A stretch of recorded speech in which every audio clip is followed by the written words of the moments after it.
Les Algériens étaient une fois de plus au rendez-vous en ce 17e vendredi de contestation populaire.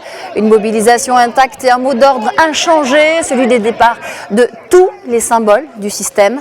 Ce 17e vendredi intervient après une semaine marquée par les arrestations de plusieurs ex-ministres et hommes d'affaires proches de l'ex-président Abdelaziz Bouteflika et de son entourage, notamment de la mise sous mandat de dépôt des ex-premiers ministres Abdelmalek Sellel et Ahmed Ouyahia, ainsi que l'ex-ministre du Commerce Amara Ben Younes.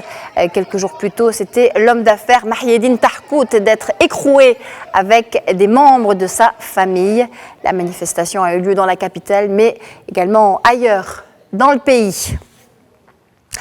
En ligne avec nous pour en parler, justement, Faisal Metaoui, correspondant de Medi 1 sur place. Bonsoir Faisal. Bonsoir. Alors, ce 17e vendredi de contestation arrive dans un contexte très particulier, celui de la mise sous dépôt, entre autres, d'ex-mastodontes de la politique algérienne.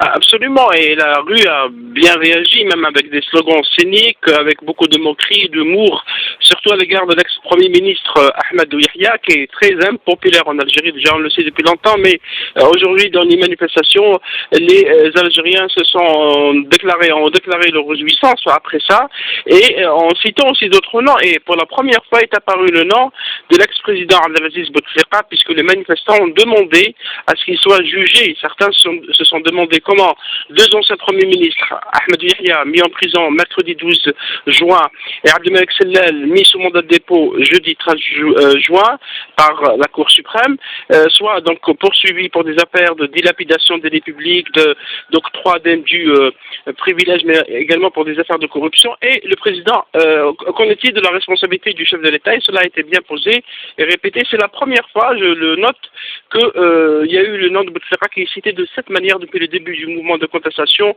le 22 février dernier. Et bien entendu, il y a eu aussi appel à ce que la justice continue de chercher d'autres responsables, d'autres hauts responsables qui seraient impliqués dans des affaires de corruption. Et certains ont demandé à ce que l'argent qui est parti à l'étranger, transféré à l'étranger, soit restitué au peuple algérien, comme cela a été écrit dans les slogans.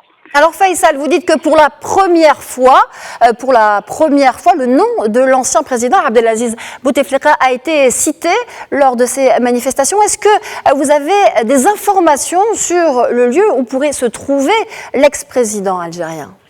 C'est une grande question qui est posée même par la presse et les médias depuis longtemps. C'est vrai que ces dernières semaines, le président Bouteflika a été un peu oublié par la rue, par les manifestants qui se sont braqués surtout sur le président actuel, le président par intérim Abdelkader Ben Salah, qui gère le pays même au-delà du 7 juillet parce que son mandat se termine.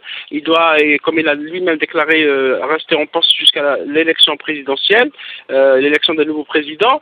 Et ces derniers temps, on commence effectivement à se poser des questions. Certains disent que le chef de l'État serait toujours à Alger dans sa demeure avec sa famille, notamment sa sœur, et d'autres sources avancent qu'il est parti à l'étranger, probablement aux Émirats Arabes Unis, mais cette information n'a pas été confirmée. Mais son nom revient au devant de la scène avec l'accélération des affaires de corruption et des poursuites pénales devant la justice. On ne sait pas ce que la justice fera, mais la question reste posée sur le sort du président, de l'ex-président qui, comme vous le savez, malade et assis sur un fauteuil roulant. Faisal Metaoui, correspondant de Medi 1 à Alger, merci pour toutes ces précisions.